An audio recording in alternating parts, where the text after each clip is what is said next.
சரணம் தென் கோமுத்தி முத்தி பஞ்சாக்கர சர்க்குருவே. உயிர்களுக்கு மலம் எப்பொழுது நீங்கும்? ஆச்சாரியர் சன்னிதானத்திற்கு வந்த பின்பா அல்லது முன்பா என்பது இன்றைய நம் திரிபதார்த்த சிந்தனை. ஆச்சாரியர் சன்னிதானத்திற்கு வந்த அத்தனை பேர்களுக்கும் மலம் நீங்குகிறதா என்ன?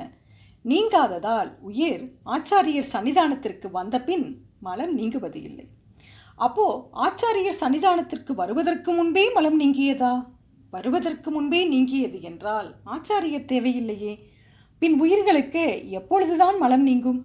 இறப்பில் தவம் என்று சிறப்பித்து போற்றப்படும் சரியை கிரியை யோகம் என்ற சாதனங்களை நாம் செய்யும் பொழுது சாதனங்களின் பயனாக நம் ஆன்ம அறிவில் தோற்றமில் காலம் முதல் நம்மை பற்றியுள்ள ஆணவ மலம் தேய ஆரம்பிக்கும்.